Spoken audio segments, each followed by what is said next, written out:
Les 12 apôtres de Jésus-Christ étaient des hommes simples issus de divers milieux, y compris des paysans, des pêcheurs et des artisans. Ils ont tout abandonné pour suivre leur maître et ont été témoins de la résurrection de Jésus. Ils ont été appelés à répandre l'évangile à travers le monde. Cependant, leur mission ne s'est pas déroulée sans difficulté. Persécutés et martyrisés pour leur foi, ils ont sacrifié leur vie par amour pour le Christ. Leur mort ne fut pas le fait de cause naturelle. Chacun d'eux offre un témoignage poignant de leur loyauté envers leur maître et illustre l'extrême cruauté que l'humanité peut infliger à ceux qu'elle considère comme ses ennemis. Contrairement à ce que certains pourraient penser, les apôtres n'ont pas connu des fins communes. Leurs vies et leurs morts sont entourées de controverses et de récits mystérieux, parfois macabres. Dans cette vidéo, nous explorerons en détail les témoignages enregistrés dans la Bible, ainsi que les informations rapportées par l'Église et les historiens. Je vous invite à vous abonner à la chaîne, à cliquer sur le bouton « J'aime » et à regarder cette vidéo jusqu'à la fin pour découvrir l'histoire fascinante des 12 apôtres de Jésus. C'est parti. Simon-Pierre, souvent reconnu comme le chef des apôtres, a mené une vie dévouée à la prédication de l'Évangile. Après la Pentecôte, il est devenu un pilier de la première église à Jérusalem, s'adressant courageusement à la foule pour parler de Jésus, malgré les risques de persécution. Sa foi l'a conduit à voyager, propageant le message du Christ, jusqu'à ce que son chemin le mène à Rome. Sous le règne de l'empereur Néron, un persécuteur notoire des chrétiens, Pierre a été arrêté. La tradition rapporte que Pierre a été crucifié à Rome, vers l'an 64 après Jésus-Christ, sous le règne de Néron. Conformément à son humilité et à son sentiment d'indignité de mourir de la même manière que son Seigneur, il aurait demandé à être crucifié la tête en bas. Sa mort marque non seulement un témoignage de sa foi inébranlable, mais aussi le début d'une série de martyrs parmi les apôtres, illustrant leur engagement jusqu'à la fin. Cette fin tragique de Pierre sert de puissant rappel de la persévérance et du sacrifice.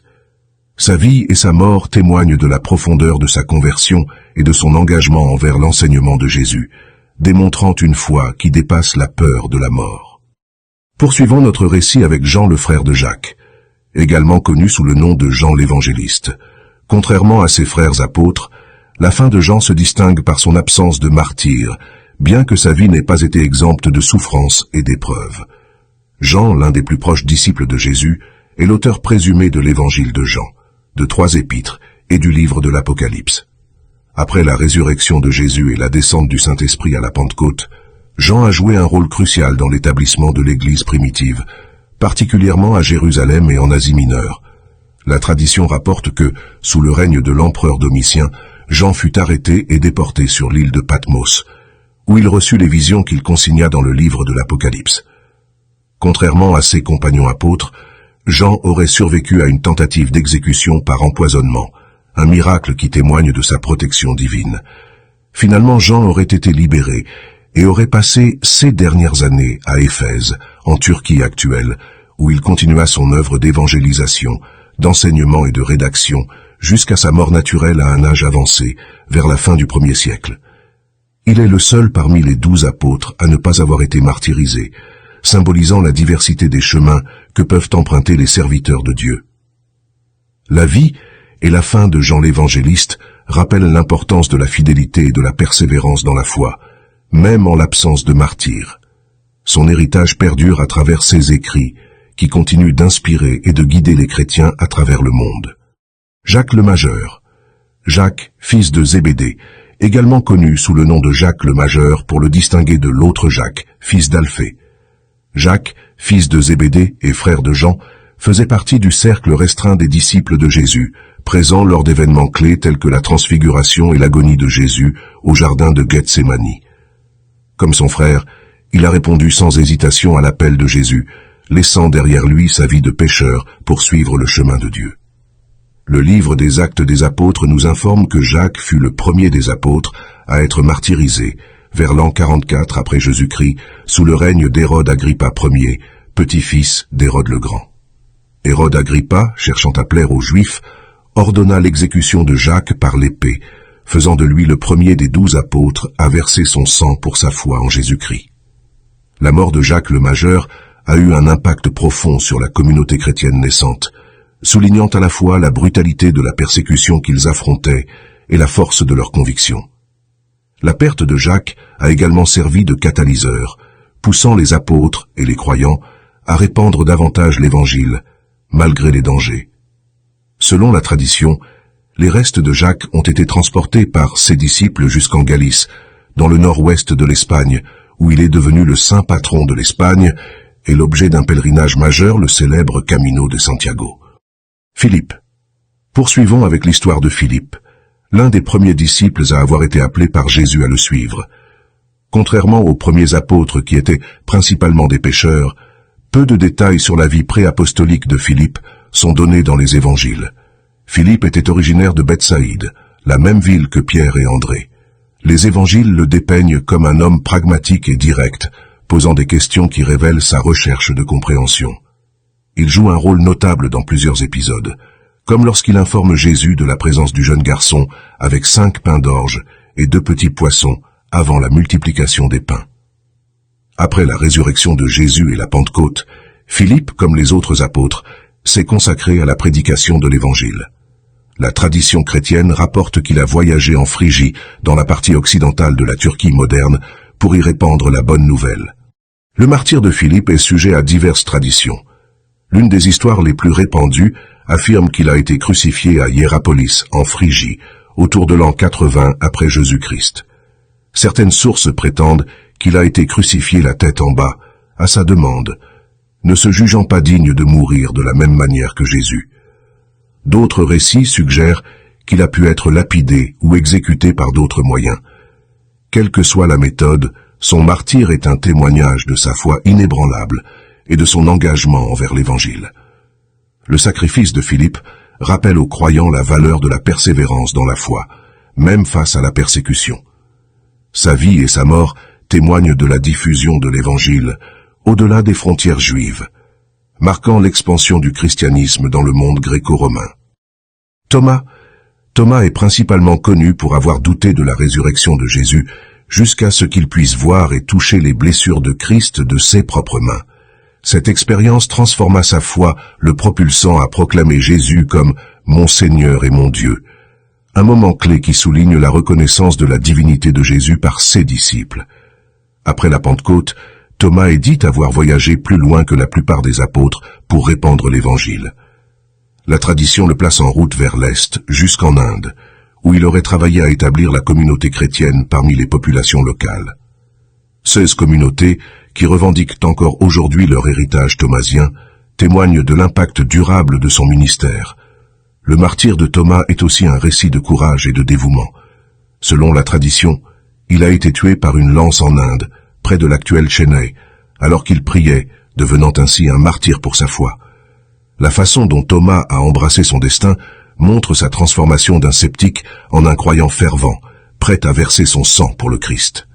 Sa sépulture, connue sous le nom de la tombe de saint Thomas, est devenue un site de pèlerinage pour les chrétiens du monde entier, rappelant l'ampleur de son voyage et l'universalité du message qu'il a porté. Poursuivons notre voyage à travers les vies des apôtres avec Matthieu, également connu sous le nom de Lévi, le collecteur d'impôts, dont la conversion est un témoignage puissant du message inclusif de Jésus. Son histoire est celle d'un homme qui a laissé derrière lui une vie de péché et de corruption pour suivre Christ et devenir l'un de ses disciples les plus dévoués. Avant sa rencontre avec Jésus, Matthieu travaillait comme collecteur d'impôts à Capernaum, une profession méprisée par les Juifs de l'époque pour sa collusion avec les occupants romains et son association fréquente avec la fraude et l'extorsion. L'appel de Jésus, « Suis-moi », marque un tournant radical dans sa vie, illustrant la grâce de Dieu capable de transformer les cœurs et les destins. Matthieu est traditionnellement crédité de la rédaction du premier évangile, qui porte son nom. Son récit, écrit principalement pour un public juif, met l'accent sur la manière dont Jésus accomplit les prophéties de l'Ancien Testament, établissant un pont entre l'Ancienne et la Nouvelle Alliance. La mission d'évangélisation de Matthieu l'a conduit, selon diverses traditions, à prêcher dans plusieurs pays, dont l'Éthiopie, la Macédoine, la Syrie et la Perse. Son zèle pour l'Évangile l'a exposé à de nombreuses souffrances, et finalement au martyre. Bien que les détails de son martyre varient selon les sources, il est largement accepté que Matthieu a été tué en raison de sa foi. Une des traditions les plus répandues affirme qu'il a été transpercé par des lances en Éthiopie, une autre qu'il a été brûlé vif, tandis qu'une troisième suggère qu'il a été décapité. Quelle que soit la manière, sa fin témoigne de son engagement indéfectible envers l'évangile de Christ. Continuons notre exploration avec Barthélemy, aussi connu sous le nom de Nathanaël dans les évangiles de Jean. Son histoire est celle d'un homme qui, dès le début, a montré une grande intégrité et une sincère quête de vérité. Jésus même le décrit comme un véritable Israélite, en qui il n'y a point de fraude. La conversion et le ministère de Barthélemy témoignent de la capacité de la foi à transcender les doutes et à révéler la profondeur de la vérité divine. Barthélemy est souvent mentionné dans les listes des apôtres, mais les détails de son ministère après la Pentecôte sont principalement préservés par la tradition chrétienne. Selon ces traditions, il aurait évangélisé dans plusieurs régions, y compris l'Inde, l'Arménie, l'Éthiopie et la Mésopotamie, apportant l'évangile à des peuples divers et affrontant souvent une forte opposition. La mission de Barthélemy en Arménie est l'une des plus célèbres, où il aurait converti le roi Polybius au christianisme. Cependant, cette conversion n'a pas été sans conséquences. La tradition rapporte que l'envie de certains membres de la cour royale a conduit à sa mort. Il est dit qu'il a été dépecé vivant, et selon certaines traditions décapité. Ce acte de cruauté illustre l'extrême hostilité que les apôtres ont dû affronter en portant leur message de paix et de salut. La dépouille de Barthélemy aurait ensuite été transportée et enterrée à plusieurs endroits, avec des reliques attribuées à ce jour dans diverses parties du monde chrétien. Continuons avec l'histoire de Jacques, fils d'Alphée, souvent appelé Jacques le mineur pour le distinguer de Jacques, le fils de Zébédée. La distinction entre les deux Jacques dans les évangiles et les actes des apôtres reflète la présence de noms communs au sein du groupe des 12, nécessitant des surnoms ou des identifications supplémentaires. Le ministère de Jacques le mineur, bien que moins documenté dans le Nouveau Testament, joue un rôle crucial dans l'établissement de l'Église primitive. Jacques est présenté comme un homme de foi profonde et discrète, son héritage spirituel étant souvent éclipsé par celui des figures plus dominantes parmi les apôtres. Cependant, sa présence constante aux côtés de Jésus, et plus tard au sein de l'Église primitive à Jérusalem, témoigne de son engagement et de son dévouement à la cause du Christ. Les détails de son apostolat et de sa mission sont principalement préservés par la tradition chrétienne. Jacques le mineur est dit avoir prêché en Judée et dans les régions avoisinantes, contribuant à la fondation des premières communautés chrétiennes avec un zèle discret mais efficace. Concernant son martyre, les récits varient, mais la tradition la plus répandue indique qu'il a souffert le martyre à Jérusalem. Selon Hégésippe, un historien chrétien du IIe siècle, Jacques aurait été précipité du pinacle du temple de Jérusalem pour avoir refusé de renier sa foi en Jésus comme le Messie. Survivant à la chute, il aurait été lapidé et finalement achevé à coups de massue. Cette fin tragique souligne non seulement la brutalité de la persécution que les premiers chrétiens ont dû affronter, mais aussi la force de conviction et la fidélité de Jacques le mineur envers son Seigneur. Il est vénéré comme saint dans de nombreuses traditions chrétiennes, son exemple servant de guide pour ceux qui cherchent à vivre une vie de foi authentique et engagée. Simon le Zélote, également connu sous le nom de Simon le Cananéen, son surnom, le Zélote, pourrait indiquer son appartenance préalable à un groupe juif fervent, connu pour son zèle nationaliste et sa résistance à l'occupation romaine. La conversion et le ministère de Simon témoignent du pouvoir unificateur de l'Évangile, capable de transformer des cœurs et des esprits venant de milieux très divers. Peu de détails sur la vie personnelle de Simon et son ministère avant et après son appel par Jésus sont disponibles dans les Évangiles. Cependant, son inclusion parmi les apôtres souligne l'ouverture et la diversité du groupe initial formé par Jésus, allant des pêcheurs et collecteurs d'impôts à des membres de mouvements politiques radicaux. Après la résurrection de Jésus et la Pentecôte, Simon, comme les autres apôtres, a consacré sa vie à la prédication de l'Évangile. La tradition chrétienne rapporte qu'il a voyagé dans diverses régions pour diffuser la bonne nouvelle, notamment en Égypte, en Afrique du Nord, puis en Grande-Bretagne, et peut-être jusqu'en Perse, souvent en compagnie de Jude Thaddée. Concernant son martyre, les récits varient selon les sources. Une tradition soutient que Simon a souffert le martyre en Persie, où il aurait été tué pour sa foi, souvent associé à Jude Thaddée dans ses récits de martyrs. Selon une version, il aurait été scié en deux, un mode d'exécution particulièrement brutal, reflétant la dure réalité de l'opposition aux premiers missionnaires chrétiens. Poursuivons avec l'histoire de Jude Thaddée, souvent simplement appelé Jude, pour le distinguer de Judas Iscariote, le traître de Jésus. Jude est reconnu pour être l'un des apôtres les plus énigmatiques, en partie à cause de la brièveté des mentions le concernant dans le Nouveau Testament. Cependant, sa lettre, incluse dans le canon biblique, offre un aperçu de sa profondeur théologique et de son ardent désir de défendre la foi face aux fausses doctrines. Jude est présenté dans les évangiles comme l'un des frères de Jésus, terme qui, selon les interprétations, pourrait signifier un cousin ou un parent proche, reflétant les usages linguistiques de l'époque. Il est l'auteur de l'Épître de Jude, un texte qui exhorte les chrétiens à demeurer fermes dans la foi et à lutter pour la vérité face aux enseignements corrompus. La mission apostolique de Jude l'a mené à prêcher dans des régions telles que la Syrie, la Mésopotamie et la Perse, souvent en compagnie de Simon. Leur ministère conjoint a été marqué par un effort pour établir des communautés de croyants dans des territoires souvent hostiles au message chrétien. Selon certains écrits, Jude aurait été tué à la hache ou à la massue en Perse, une indication de la brutalité de la persécution contre les premiers chrétiens. Son sacrifice ultime est un témoignage poignant de son engagement inébranlable envers l'Évangile. Matthias. Après la trahison et le suicide de Judas Iscariote, les apôtres se sont trouvés réduits à 11. Pour restaurer le nombre symbolique de 12, qui représente les 12 tribus d'Israël, ils ont choisi Matthias par tirage au sort, comme rapporté dans les Actes des Apôtres. Matthias était l'un des disciples qui avait suivi Jésus depuis son baptême par Jean jusqu'à son ascension, ce qui en faisait un témoin privilégié de sa vie, de ses enseignements et surtout de sa résurrection. Bien que le Nouveau Testament ne fournisse pas de détails supplémentaires sur le ministère de Matthias après sa sélection, la tradition chrétienne et les écrits apocryphes offrent quelques aperçus de son apostolat. Il est dit qu'il a prêché l'Évangile dans les régions du Cappadoce et de la Caspienne, parmi d'autres, avec un zèle qui reflète son engagement à diffuser le message de salut de Jésus-Christ. Le martyre de Matthias n'est pas uniformément rapporté par les sources anciennes. Certaines traditions affirment qu'il est mort de vieillesse après un long et fructueux ministère, tandis que d'autres soutiennent qu'il a été martyrisé pour sa foi. Une version de son martyre le décrit comme ayant été lapidé, puis décapité, bien que le lieu précis de son martyre varie selon les récits. Paul de Tarse.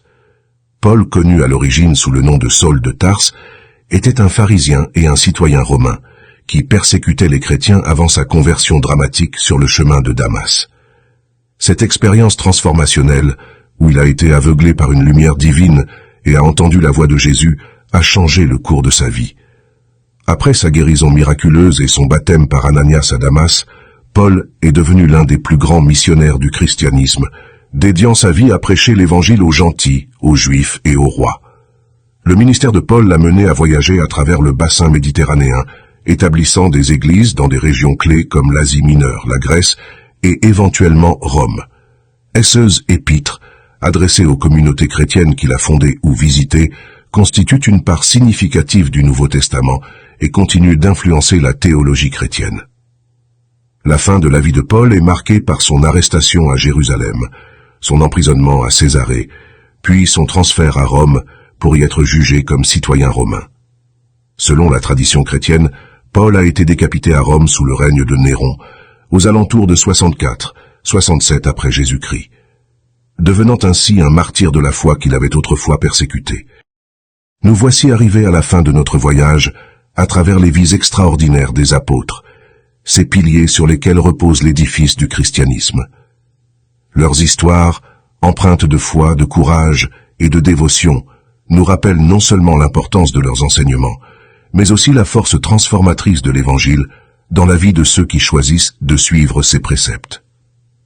Chaque récit apporte sa lumière sur les diverses facettes de la mission chrétienne, illustrant comment, malgré les obstacles et les persécutions, la parole de Dieu a continué à se répandre à travers le monde. Ce témoignage de foi, d'espoir et d'amour inconditionnel continue d'inspirer et de guider les croyants dans leur chemin spirituel. Nous espérons que cette série vous a enrichi et encouragé dans votre propre foi. Que vous soyez à la recherche de réponses, de confort ou d'inspiration, souvenez-vous que l'histoire de ces hommes illustres est un témoignage vivant de la puissance de la foi et de l'amour divin. Si vous avez apprécié cette série et souhaitez explorer davantage d'histoires fascinantes issues de la Bible, de l'histoire de l'Église ou de la spiritualité, n'oubliez pas de vous abonner à notre chaîne. Votre soutien nous permet de continuer à produire du contenu qui éclaire, inspire et nourrit l'âme. N'oubliez pas également d'activer la cloche de notification pour ne manquer aucune de nos prochaines vidéos. Votre engagement et votre curiosité pour ces récits anciens mais intemporels nous encouragent à poursuivre notre mission de partage et d'exploration de la foi chrétienne. Merci d'avoir voyagé avec nous à travers les vies des apôtres. Que leur exemple vous inspire à vivre votre foi avec autant de courage et de dévotion. À bientôt pour de nouvelles aventures spirituelles.